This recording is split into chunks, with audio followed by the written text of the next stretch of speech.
And so I'm going to start by, asking the obvious question, and I'm sure every single interview you're doing about medicine is about, which is, the big deal is that took 18 years, Yeah, 18 years. 18. Yeah, so it was 2008 till now. I'm not great at math, but I'm pretty sure it was exactly 18 years ago that we started recording this record. So it was obviously made with the great T Bone Burnett, who, Yeah, I've interviewed. He's great. And it was probably not long after he was riding high with Raising Sound that he did with Alison Krauss and Robert right. Plant, and of course, Oh Brother and all that. So it's a big deal to work with this guy. So like, it's like I said, it's the question everyone's going to ask you: why didn't it come out? What happened?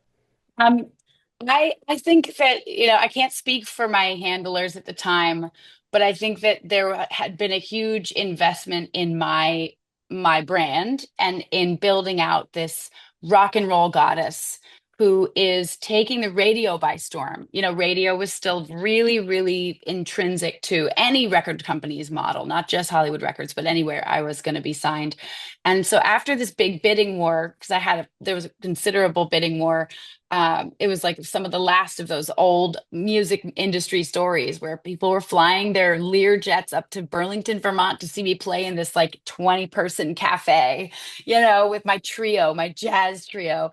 But but by the time it was, maybe 3 years later at this point, after I'd been signed, when I was feeling the constraints of those handlers in a way that made me want to be able to explore an album with a producer that was undeniable. Like, who could say no? It was maybe, not sleight of hand, but he's a magician. He really does do things. And it's not like he's tricky. He's not slippery. He's cosmic. And I think that the results were unpredictable. And I think that they wanted, regardless of when and if the T Bone Burnett record was going to come out, I think they wanted to have a backup plan. And somewhere in the midst of making the T Bone record, as a couple of the songs were trickling out, there were, unbeknownst to me, rumblings from the A&R and radio people that this was not going to land at, iHeartRadio the way that they really were gunning for it. They wanted a smash hit, break every ceiling that there is, and get this rock and roll goddess to the top of the pile. And remember, this is when the paradigm of pop music had changed considerably. And we were, I was performing with the likes of Nicki Minaj, Katy Perry, Khalees, and I think that the radio world was starting to turn its head much farther in that direction. Mm, So unless I was going to go be a full-blown country artist, which was the other option for radio, there's just only so many compartments you can put things in, and they did not know what compartment this one went in. But it turns out that that's just been my life and my yeah. career. I'm a relatively unmarketable human being. Well, I you find know that I disagree with that. But yeah, it was the sort of like we don't hear a single BS yes, cliche. I was gonna say, Jed, you know that song "Into the Great Wide Open"? It's simply what happened, and I think, because it was a T-Bone record and such a complete thought, it's not like we could just squeeze another single in there. It's not like he was gonna go gun for gold with a radio hit, you know. It's just simply not the ethos in which he operates, and so it felt easier to just say, okay, let's put this one on. I remember, I'll never forget. They said, we're not putting it on the back burner, we're putting it on the middle burner. But to me, the middle burner, that it was a gentle way of saying this may never come out, but it was a significant investment for the record company to throw down for a T-Bone Burnett record and then throw down for a whole follow-up of this, some of the same songs, Yeah.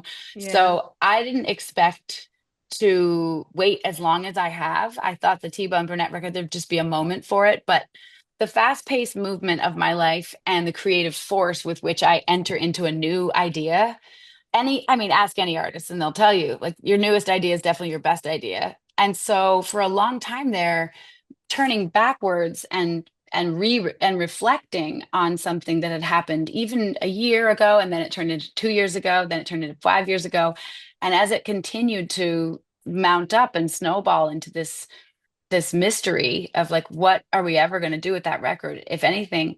um there was very little conversation about putting it out. It was more like, well, that'll be there for your archives someday, Was it meant because obviously you were still Grace Potter billed as you still had a band. It was Grace Potter and the Nocturnals at that right. time.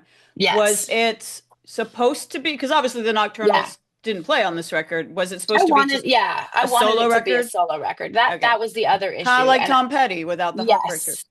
And if you think about it, when you think about his catalog of music, I was excited to start that era of my life where I, as the main songwriter in my band, was going to be able to get seen and understood as an artist in and of my own creative forces. You know, my bandmates were taking a little break. Each of them had gone off to do their own solo projects. But it was a bit of a touchy subject for me to go do stuff on my own, and it was frustrating for me. That was a piece of what was sort of causing some unraveling within the band. I was really ready for a break from the, having to validate males and their egos everywhere I went. It just got to this point where I realized, and I talked to Gwen about it a little bit because famously one of the things that one of my bandmates said to me was, "Don't go all Gwen Stefani on us." And basically meaning, we're deigning to make music with you and even play your songs. uh you should probably be grateful for that, and you're lucky to have us. So, why would you break off and go do your own thing? It was not everybody in my band felt this way. My partner was supportive of me, and he was there for all the T-Bone records. I mean, the whole process of it was like, look, Jim Keltner's playing the drums. Like, you're fine, right? And he was like, yeah, I will sit quietly in the corner and just slowly pee myself the whole time. It was creatively evocative of something like Janis Joplin, Big Brother and the Holding Company. There's sort of this undeniable thing, or at least to me, it was pretty undeniable that I was a force of nature and that I didn't fit into just one box. So this would have been my opportunity to show the world at a time when I was still evolving as an artist that I have many boxes and I like all of them, and you can choose whichever ones you want to pick up and put under your, menorah. Well, Yeah. that Gwen Stefani comment or your other bandmates, Yeah. besides your partner at the time, not being, supportive. Do you think they were worried? Like, I don't want to say use the, well, I'll use it, whatever, the meal ticket or whatever. But if they were Yeah. like, if this record takes off and Grace doesn't need us anymore, and Yeah. she wins Grammys for, this record or whatever, like, Gwen Stefani Yes. didn't really go back to No Doubt for a long time. Like, were they Yeah. worried about that? It was an infraction on their confidence for sure. Yeah, that was exactly what it was. And I think that, being that they were all in their mid 20s and late 20s, there was definitely a fear that this is a force field that the industry has always wanted for me. Even when they signed me, they really did just, a lot of the record companies that flew up to Vermont just wanted to sign me. Mm. Um, and I pushed really hard and I worked really, really hard. I was blindly loyal, just so loyal to my bandmates and my record company. To their credit, Hollywood Records heard that. And one of the big selling points of shelving the T-Bone record was, now your band is going to have a chance to show you what they can do. And it really struck a chord with me because they knew what a sucker I am for that, just the team spirit. And I never got into this industry to do it by myself. I was excited about getting into filmmaking, and that's why I was at film. I was studying film in Oh, school wow. because I thought, what greater opportunity to collaborate with so many different people with so many different skill sets that are really the best at their skill set, and just watch someone do what they do. Let them make space for there's room for everybody in the city of creatives, and it started out that way, but it got tenser and tenser. And then when the T Bone Burnett meeting happened, and T Bone's like, well, I only work with my session guys. um, for me, it felt like a really wonderful opportunity to um, stake my claim, create something that was I could really identify as my own thing. And it did not go over well. Were you, well, we'll get into that a little bit more, but did you feel any guilt, like you were being disloyal, or, I mean, Yeah. obviously you couldn't say no to such an amazing opportunity, no matter what came out of Yes. it, but like, yeah, did you Yes. feel conflicted? Remember that this is in the paradigm structure where women in music were a rarity. If anything, they were, just as far as getting spins on the radio, Yes, we had our a few pop stars like Britney, Christina Aguilera. We had Beyonce coming out from, behind the veil of Destiny's Child. Taylor Swift was just a little dumpling, just getting kicked off. She was not the Taylor Swift we know now. If we're talking And about 2008, like Lady yeah, Gaga and Katy Perry weren't Lady even around yet. Gaga, not I don't even. think Yeah, they I were mean, around yet, or they weren't big nope. yet. Rihanna Umbrella hadn't come out yet. This was Uh, all really in the space of, do you want to stay as an Americana act that's like always maybe third to the top of the bill at a festival at best, or do you want to rocket into the stratosphere? And I certainly wanted to rocket into the stratosphere. And I felt like that the drag of the hot air balloon having a lot of yeah, weight on it wasn't coming from my band. So I did feel ashamed. I felt like there was yeah, the disloyalty or the guilt was also coming from just the way that I was raised. My parents are fiercely loyal to their staff, even when their staff are total ding dongs, and like suing us and for what do you slipping on. what do Yeah, your parents do? I'm sorry they're that I don't they're know they're offhand. artists. Yeah. Okay. So my dad is a sign maker, or has been. He just recently retired. And my mom was a piano teacher, and she also painted these gorgeous hand painted wooden bowls, and everything that my parents did. If they had people that worked with them, it's such a soul connection. Those are the hours of the day that you're spending with somebody, and you owe it to them, whether they're good or not at what they do, to sort of like guide them through the portal of creative life and pay them when you can't. So all those things were happening in the early days with me in the band, and a lot of that support that I felt. I think I was a young woman who felt like, shut up, you're lucky to be here, just take what you Mm, can get. And it's natural for me to want to validate people. It comes from just years and years of being around insecure people and being an empath, where you recognize that they're insecure, so you prop them up, and then one thing leads to another, and you're in like a really dangerously codependent relationship with someone who absolutely needs you to validate them. And all those things were definitely happening with specific members of my band that I didn't I didn't see the forest from the trees. But this was a chance to just like peek out, like Big Bird coming out of the top of the forest with the T Bone record and just looking out at the horizon that was possible.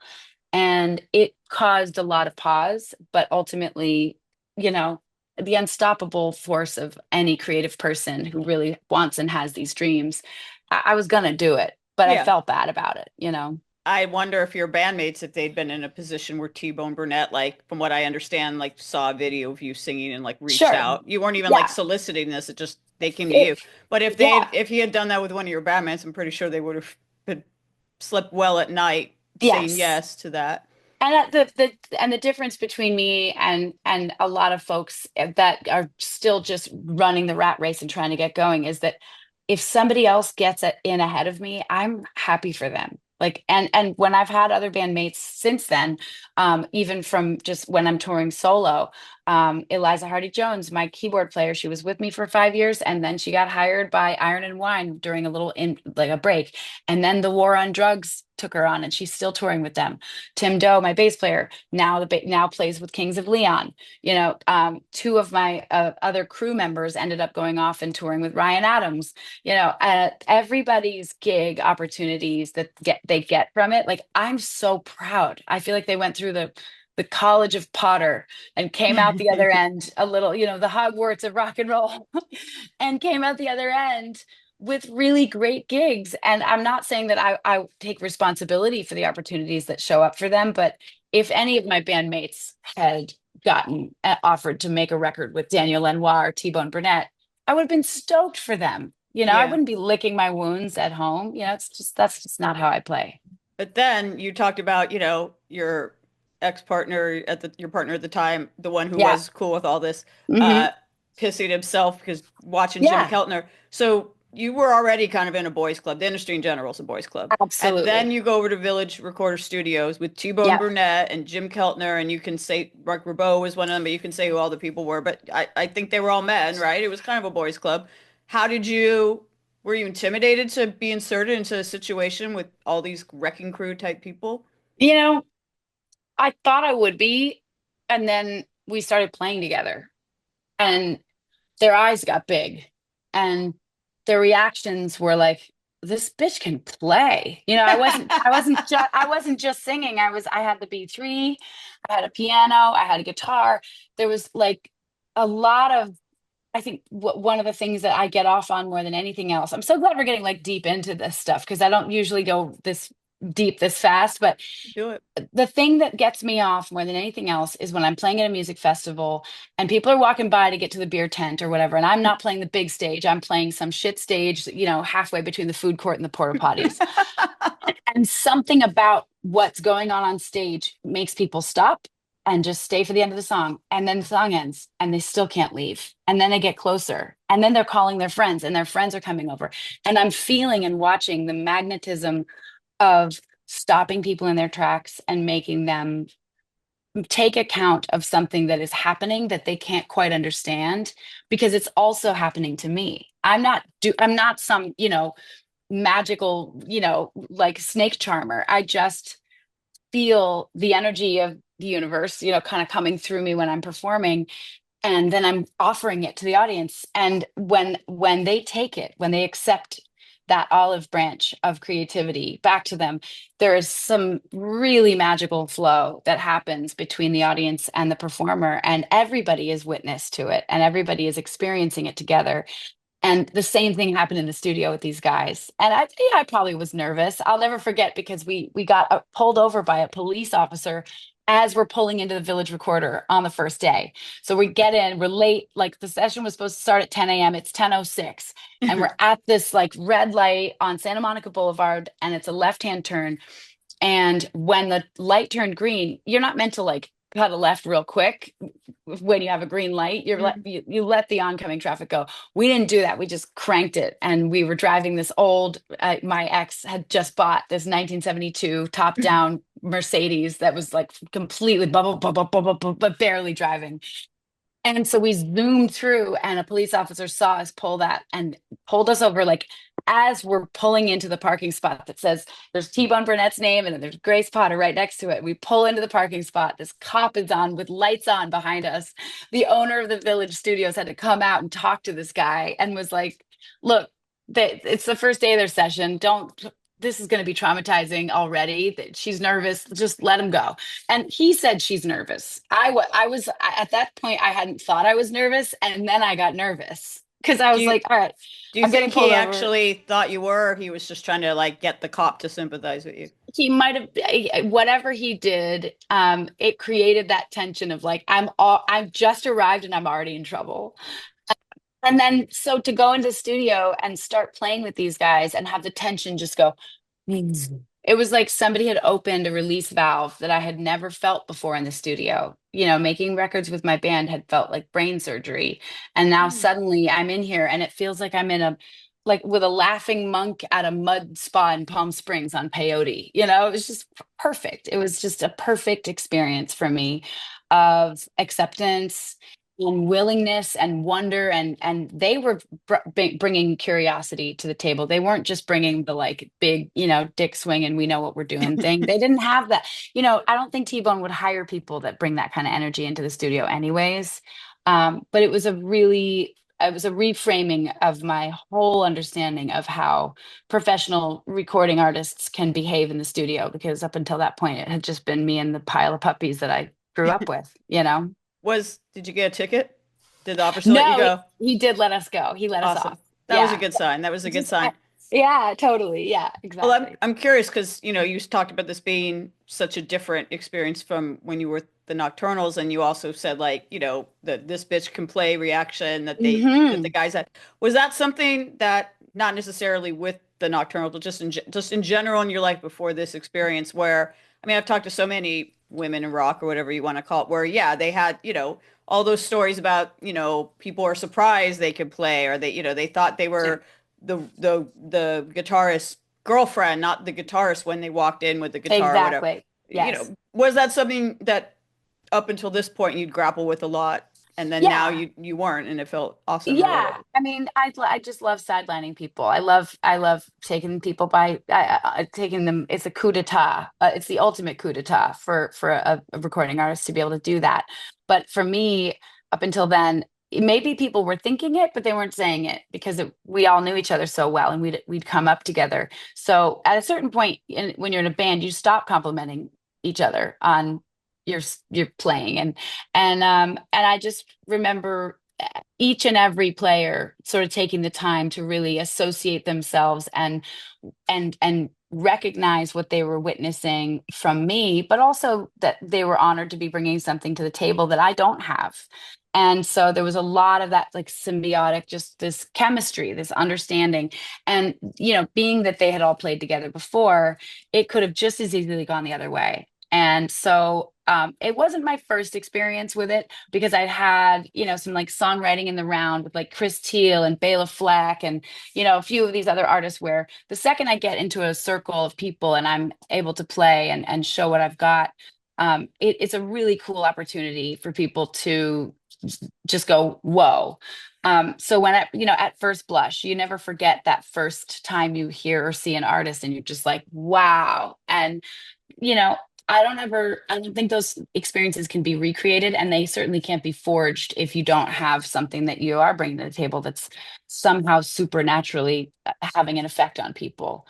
What are Um, your, oh, I'm sorry, I didn't mean to interrupt. no, that's all I was going to say. It's just supernatural. I was trying to think of a better word than supernatural, but I think it actually does accurately describe it.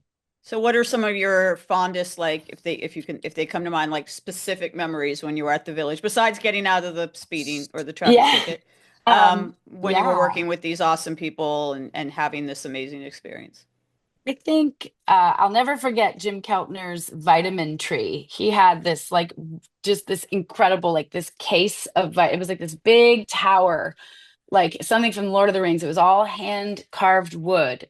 Maybe it was sort of Tibetan, or, I couldn't figure out where it came from, but it was beautifully designed. And it was sort of this octagon of drawers, and it had all of the vitamins he was meant to take that day. It wasn't like heavy meds. He wasn't like a pillhead. He was actually just trying to take care of himself and be really healthy. But at lunch, he'd break out that tower of vitamins, and it was like, wow, that is wild. But a musical memory for me was that, really at the initiation of us all sitting down to play together, the opening track, Before the Sky Falls, was also the first track that we recorded. And T Bone came into the room and said, I want this experience to be like a Quaker ceremony. You don't need to speak right away. You only speak when moved. I guess I don't know much about Quaker ceremonies, but as far as I understand, everybody sits in a circle, and when you are moved by the spirit, if it moves you, you speak. And he said the only direction he gave was that Keefus, the keyboard player, begin. So that Keefus would begin the wander, and that we each would wander into the song one at a time with no particular order. It was really like, just come in when you feel called to come in. I had just never heard any musical direction like that in my life, but I knew exactly what to do. And I knew exactly how long, not because I was like, I'm going to time it out. I'm going to sit there. I'm going to wait for my cue. It was like everybody just gave in to this wave that came over us. And musically, it's one of the most haunting moments on the record. And it just happens right at the very beginning of the record. And that's what you're hearing on the record, is actually what we played when we first sat down to play Wow. together. And I Wow. think it's a great illustration of what kind of band it was and what kind of an experience it was. How long was the whole process of making this album with them? It was just like 2 weeks, just Oh, very wow. quick. Yeah, it was a very quick thing. I mean, we were banging through 2, 3 songs a day. We revisited a couple, just because Keltner, he's very particular with his drum pieces, and he would continually get new ideas to bring something in. So he'd say, like, let's put a pin in this one. I want to come back with my percussion tree. So he has his vitamin tree, and then he had this like tree house of crazy percussion things that he played with his hi-hat foot, where there's many sounds that could come from it, but he was able to trigger them with just a stick in his foot, to make all kinds of things happen, which you hear on the record that are just really, I think at the time I described as like tribal, trancy, voodoo. A lot of that was just that he was conjuring some kind of mysterious hurricane of percussion. And so 2 weeks in, and I didn't cut all the vocal, I cut all the vocals live, but I didn't cut all the background vocals, the horns, and the additional gospel choir that was brought in. Those happened separately. So I think the initial tracking was 2 weeks. Then the overdubbing was another 3 weeks where I went on tour with my band again, and then came back and finished all the final vocals and any little tweaky performance things that we needed to change, so that by the first week of June we were completely done. The record was mastered and turned in. So then, dum dum dum dum, you turn it in. Literally, I got it turned in. I got the CD burned. This is back when CDs got burned and sent to you. Put it into the truck. We were driving to Central Park to play a show in Central Park. Played the show, got into our truck to drive home, and my manager comes running up to the window and he's like, "So," and I'd heard the whole thing through exactly one time.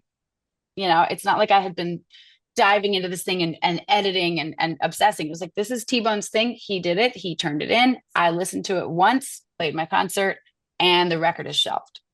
And that's the only copy that I had. And I certainly maybe dipped into it to listen to it one or two more times. But once it was back on the back burner, I didn't hear it again until this past May when I asked the record company if we could hear it. Did you like put the CD away because it was like painful? Like, did you deliberately go We like, I'm might not gonna listen to this again? Like, we might have been made to send it back. I don't remember, but there was a lot of like copy, there's when you get a CD that's burned, it's like a proof, a master proof. I believe you're meant to like sign off on it and send it back so okay, that it can get made. back in the old days. I know, but of course, I'm sure we burned a copy or I put it hope on a so. hard drive or something. Well, because my ex found it again. He owns a studio down in Puerto Rico, and he makes records down there. And he got interviewed for the New York Times. We've had a bunch of fun exchanges of just trying to remember random stories from that time. And so he was sort of my fact checker. And he found all the demos from the T-Bone era. He found they were on tape decks, by the way. I did like on a little tape recorder, but I didn't need to. I could have used a computer, but I was just a vintage head from way back when, I just wondered, like, I mean, can I assume that when you got this message from your manager, and so suddenly before you'd even had a chance to Yeah, enjoy the fruits of your labor and appreciate what right. you've done, like, I mean, I assume you were devastated. Devastated. And the first thing I thought of was T-Bone. I wanted to call T-Bone and just like ask him, like, what can we do? There must be something we can do. We got to fix this.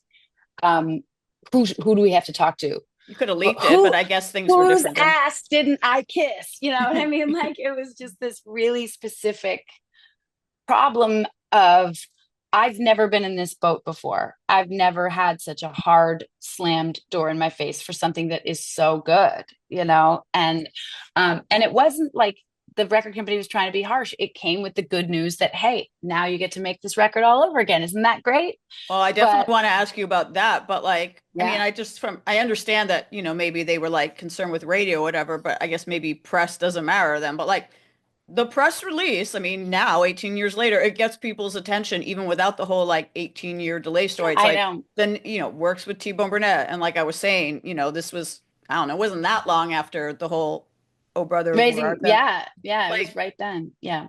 I mean, you would think that, it kind of like fell into Hollywood Records' lap. You think they'd be stoked, like, oh my God, like all of these Yeah. people rallied around our like rising star Yeah. artist. How cool is that to have their stamp of Yes. approval on her?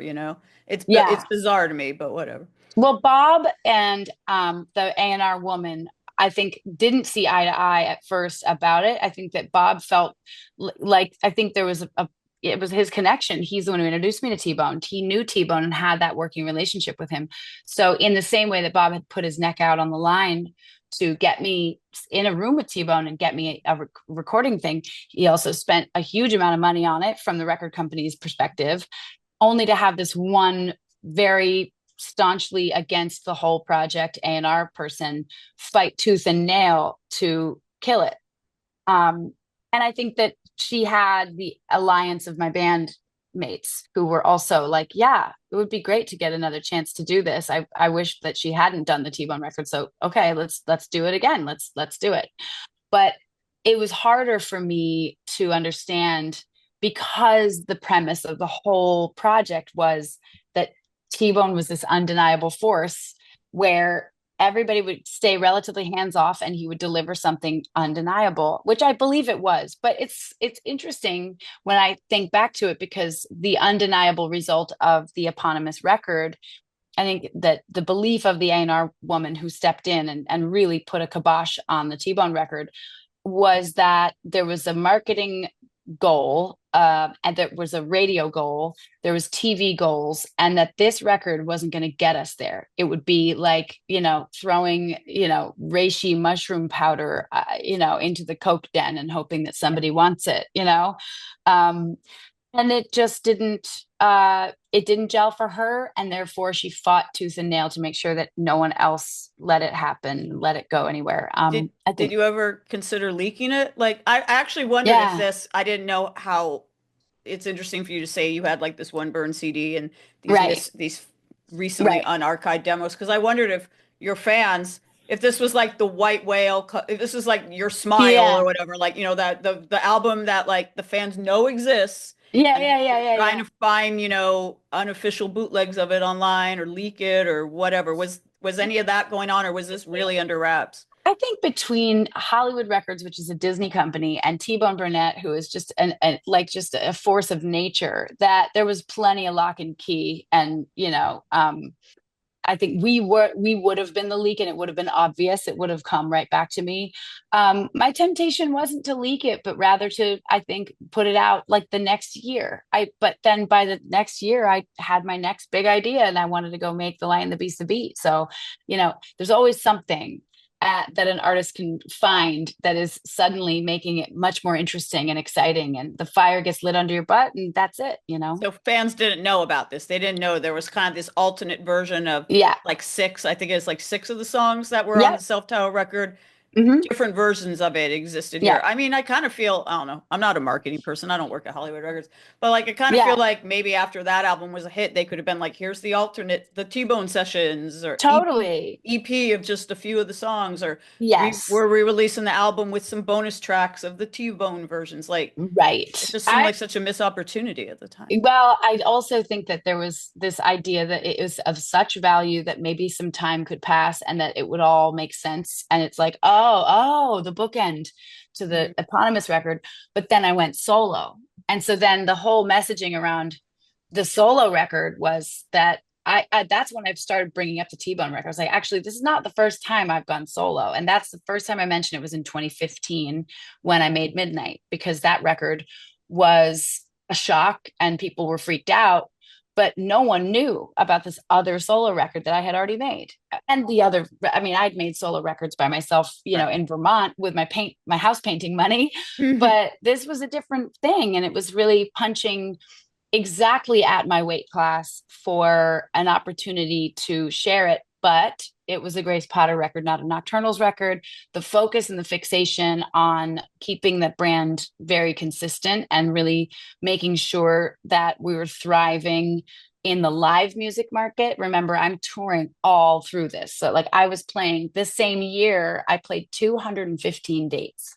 Damn, damn. So, I just think there's only so much room for that. And even if the marketing and record company execs wanted to put it out, that would have felt like a caveat. It wouldn't have felt as great and as grand as a T-Bone Burnett record, like arriving the way that it has. I mean, this That is press true. tour has been insane. I've never done so much press. I've never had so much interest. And I think I there's mean, something kind of Indiana Jonesy about it or something. it's not maybe a fun story, might not have been fun for you, but Yeah. it's an interesting story because everyone loves the idea of lost records and the mythology surrounding them.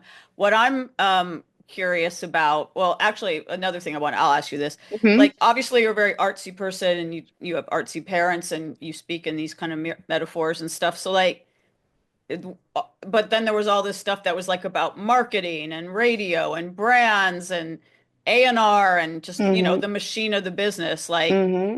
how do you reconcile your artistic side of your personality with the fact that, yeah, this stuff's unavoidable. It's part of being a recording artist on a major label or any label for that matter. I think I had to learn fast. The learning curve was really fast. And it was as a result of this record, because up until then, things just were happening. It was great. It was like I mean, we went from playing farmers markets and gazebos at craft fairs in Vermont to, opening for the Rolling Stones. It was just a really wild uptick in my career that felt like if I wanted to have any agency within my own arc and have an opportunity to really step up, that I couldn't only do it from a creative side, because I tried with T Bone to just approach it with simply the creativity and my instincts alone. And those instincts are not business instincts. So I learned a lot about it. And I asked the questions of just like, what's going on here? Like, how could this record, it was like I felt like a journalist or even like a true crime podcaster, just kind of going in the back doors and the front doors and looking at things from both sides, because I was forced to. And it did give me that sense of agency that gave me an understanding of what it must be like and how difficult the jobs of the people that have to market me. I make their job very difficult, and I take great pride in that. By the way, As you should. yeah, it's I don't I Bowie didn't ever pick one genre and stick to it. Tina Turner started as Tina Ike and Tina and moved into her solo career, Look at and Beyonce. I mean, she yes, went from a club yes, 90s house record to a country record. it's so compelling, and it's always at the center of me. I'm not a business person. I do try to understand it because I want to be able to put myself in their shoes when a decision's being made that I desperately disagree with. But I also have to put myself in the shoes of other creators, and the example that I'm setting.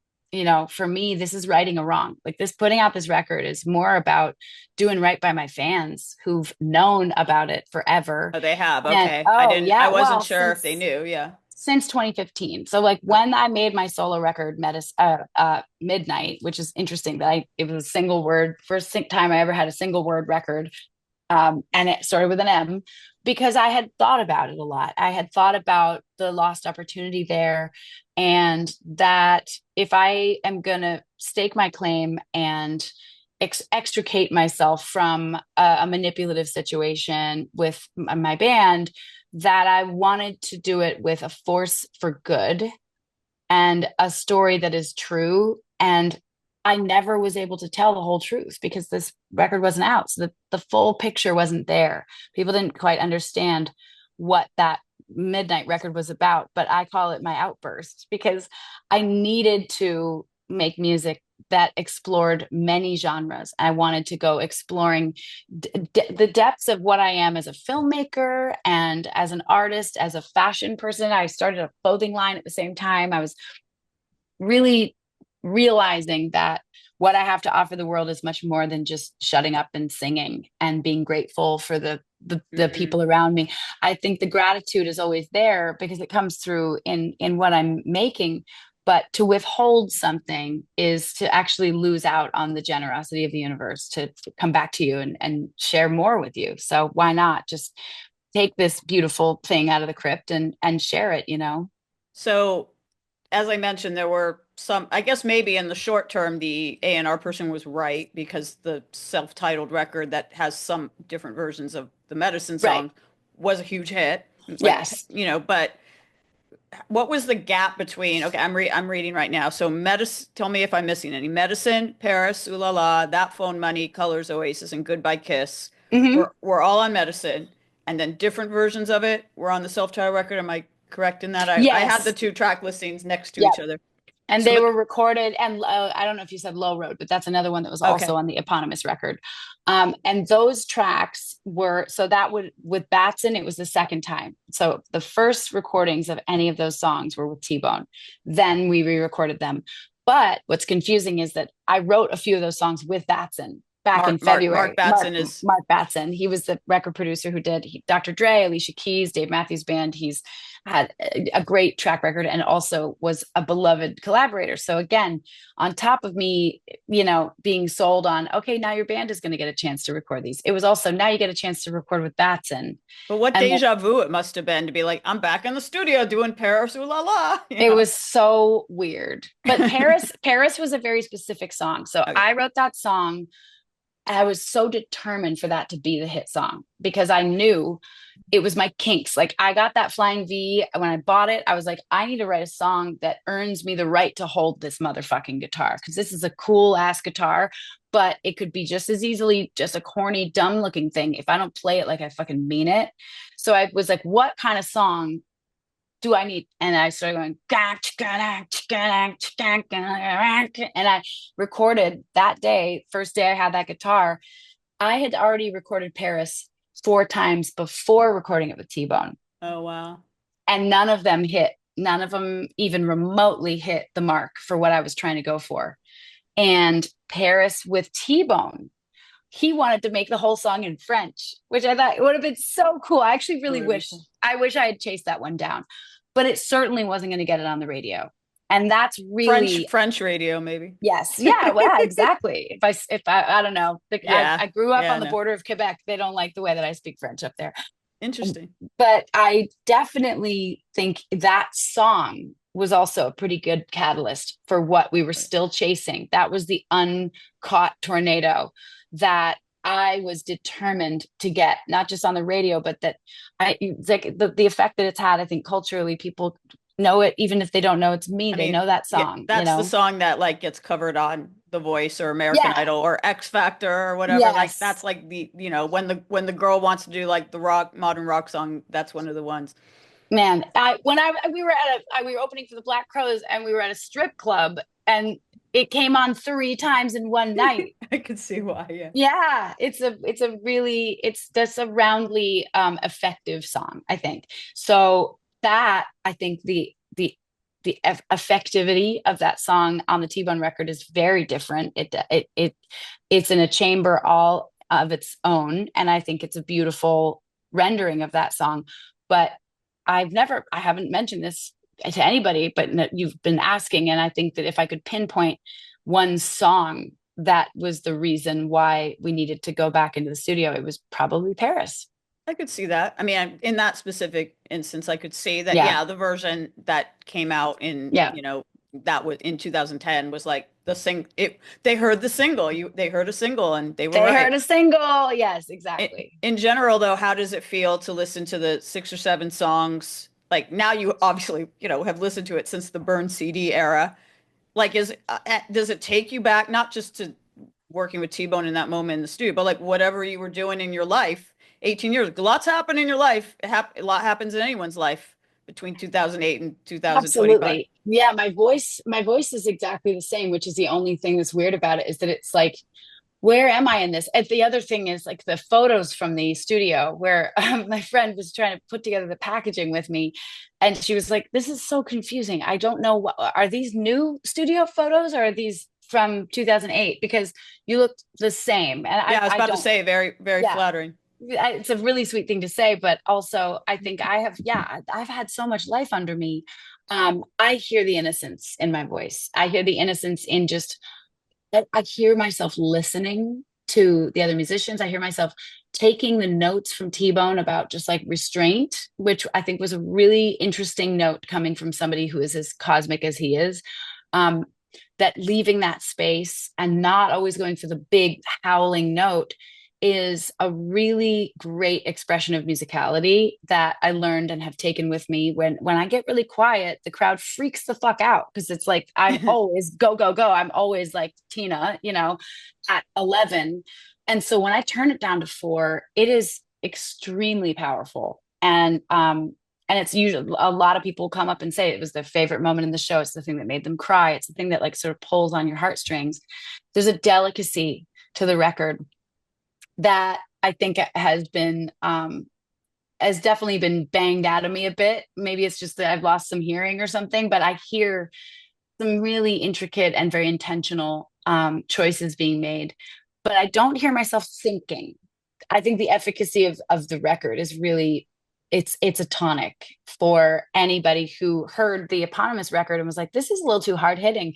We get it with what you're trying to do. Like I was banging it home with the Batson record. You know, the eponymous record is just like, this is rock and roll coming back for a revolution in the mid 2000s.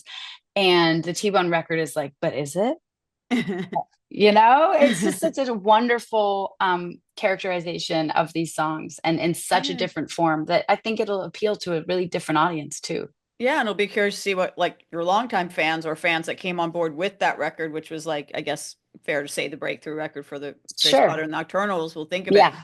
I assume you've had conversations with T-Bone. Like, did you have the "We Did It, Joe" conversations yet? Oh, T-Bone, we did it. yes, We're dude. it's coming out. It was an email, but it was not a phone call, but it was just one of those things where we're both laughing at just how timeless the record sounds and how it stands up on its own without any of the backstory. Nobody even would have need to have known that it was Yeah, it's from true. 2008. We could have just made up a new story completely, gone all Bob Dylan and just like made a new legend. And the fact that it honestly, the timelessness of the record did allow me the ability and the grace in my own in myself to give it the time to breathe, because I knew that any time we wanted to pick this one up and put it out into the world, it was going to belong. It was going to fit into the paradigm of my catalog. But I always wonder what would have happened if it had come out. You like you said, maybe in a tandem record or a double record where it's like, hey, a T-Bone, B-Bone, you know, like the whatever, however it would have been received. And I think maybe it would have just been too much information. It would have all just slid under the rug and been forgotten, or it would have diluted the songs to have two options for which one to listen to. But you know, this is all way before Swifty and her Right. re-records and all these things. Re-releasing stuff. Yeah, Everyone re-releases a deluxe version a year sure. later. It's pretty common now, but And not live then. records, yeah, I mean, live records are another interesting realm where, you know, the bands will do that for the Grammys. They'll like make a record, it doesn't get the Grammy, then they go make a live record, re-record all the songs, resubmit it, and they'll get a Grammy. I was um going to ask you, Grace, yeah, is it because this has, some yeah, reversions of song. It's eligible for Grammys, right? You I could believe it is. I believe it is an make it happen. eligible record. Yeah, yes, I do. Let's make it Yeah, happen. yeah. Well, Although I don't know if there's like a statute of limitations on how long ago it got recorded. I'm not really sure. yeah, that's what I was wondering. But it's Yeah. yeah, that would be, I mean, that would be, how rad would that be if this record got Honestly, a I Grammy? wouldn't be surprised. The way my career has gone, it would be so classic that this is the one that gets me all the Grammys, like the sweep of Grammys. But I don't have any expectation for that because I thought Mother Road was going to be my absolute slam dunk. And to me, it is. I'm so proud of that record. And Midnight as well. It's like these records that I put out that I cared about the most never got the accolades they deserved. And Mm, then I go and do like one duet with Kenny Chesney and get a Grammy nom. And then, you know, do like, who knows, the Gwen Stefani Christmas record. Like the most random shit that I do is the stuff that keeps the chaos in the creative force like acknowledging me, like the universe knows I'm there and it's winking at me so hard. What a little trickster it is. I mean, So maybe it all just worked out for the best. So I'm yeah, glad it's coming out. I've kept you so long because talking with you is so fantastic. I I know guess we got so deep. I loved it. I was I like, did this is such too. a fun thing to be able to just dive into, like, no, but really what was happening, what was really fucking going on there, you know, like I'm here for it. I feel like, yeah, yeah, it could be like the true crime podcast. We could do I another think episode. so. True crime music podcast, what really happened in the studio that day. Yeah. Well, before it, you can share any thoughts before I let you go, or I could just ask the last question of, yeah, you went on after 2010 to solo Hmm. records and success in different areas. How did working on medicine 18 years ago or so, like, what did you take from that? Even though the record didn't come out for a very long time, what from that amazing experience working with all these amazing people, how did that inform the music you made later? Like, what lessons did you take? I feel like I was the assistant director to Ridley Scott. You know, like it's like when you at 22, 23 years old, getting access to someone with so much knowledge and such a like a deep well of patience and understanding for every different person's form of expression. I have taken it with me into everything I do, into my foundation. I have an arts and culture foundation in Vermont, where I just want to T-bone, like I want to be the T-bone for other people and create space Mhm. for them to explore their dreams, to explore their voice, to explore their theatrical resonance, or like some people who don't realize because they just want to stay shy and unseen, and it's safer that way, to teach people that risks and really random and seemingly chaotic attempts at life um, pay off sometimes. You have to trust in the process of the universe. It doesn't have a plan for you, but if you just sign up, just sign on the dotted line and dive in, it comes out in the wash in the strangest and most colorful ways, you know? Obviously. Yeah. Here we are, Yeah. 18 years later, talking about this Yeah. record. I'm so glad that's coming Yeah. out. I'm glad you Thank you. stayed on it and got it out. I think the fans are going to be really excited to hear this. And like I said, everything all worked out. So I'll see you at the Grammys 2026. That's right. That's right. That's right. Awesome. Hey, it was so good talking to you. I really appreciate it. And I'm going to paint my room now.